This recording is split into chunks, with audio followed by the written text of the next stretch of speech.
YouTubers, Mike Martin's here, Mike Martin's channel. Another great article from Zero Hedge, and this is very important because consumer confidence is falling apart, and it is from today, December 14th, Friday, 2018 at 5:11 p.m.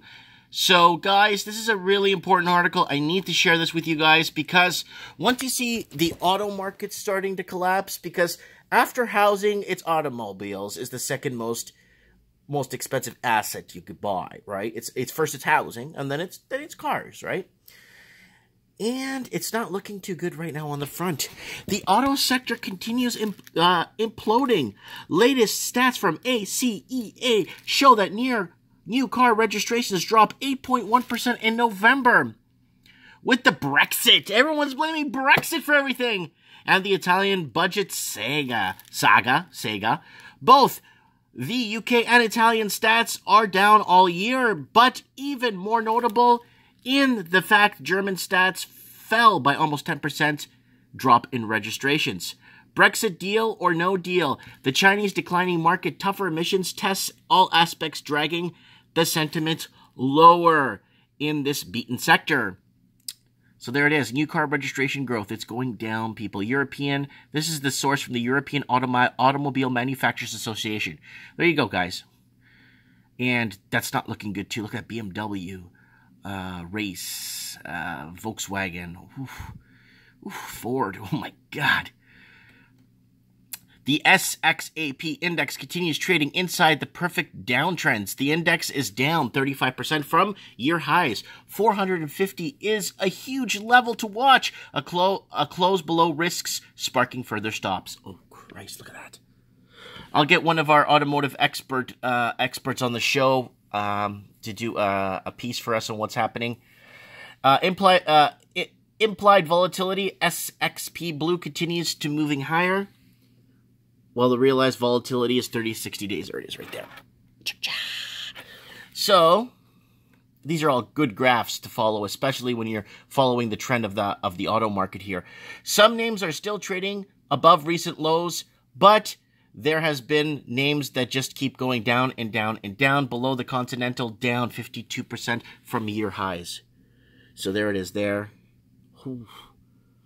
So everything that was gained in 2017 is pretty much gone now. 2017 and beginning of 2018 is pretty much wiped now. And another one popular impossible fundamental short back late 2017 and early 2018 is flirting with breaking below recent lows. Renault. The stock now recent Goshen news is down 46% from year high. Guys, Renault's in France. You see what's happening with the yellow vests in France, you know? So, Renault is, oh, here we go. There we go. Will France in full implosion mode as Macron's new yellow vest headed continues Renault's, deriving some 21% of revenues from France. Looks all but great. See, here you go. Renault, poor Renault. I used to have a friend that's it right there. So, guys, consumer confidence is dipping right now in the automotive sector. And I'm covering a bit of the automotive sector once in a while, only because that automobiles are the second biggest asset you will buy outside of a house. So when you own a house is the first biggest asset you will buy, investment, that you will buy in your life. And the second biggest asset, this is the average person, right? No one's buying planes. And I'm talking the average working American, Canadian, Australian, British. The number one asset they buy usually, that's the biggest in their life, is their home. The second biggest is a car. So now, autos are continue collapsing because, in my theory, I'd rather buy a good used $3,000 car and drive it for 3 years and sell it back for $3,000. A good used $3,000 car that you keep in good condition for 3 years, 4 years, you could sell it back for $3,000 if you keep it in good shape. Because that's what the average person is looking to spend. You buy a new car, you lose 20, 30% right off the lot. Anyways, guys, automotive sector, what's going on with plants closing in Oshawa, Ontario, and rumors of Ford closing down production in Canada too. Those are just rumors through the grapevine. I want to know what you guys think if you're in the automotive sector. How is this affecting you?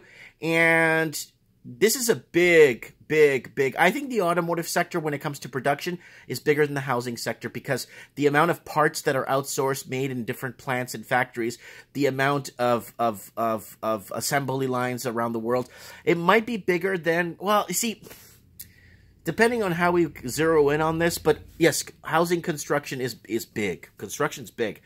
But I think automotive is very big too when it comes to the minerals and the coppers and metals that are used and plastics extracted from the ground to make that item also get in that domino effect, in that chain effect.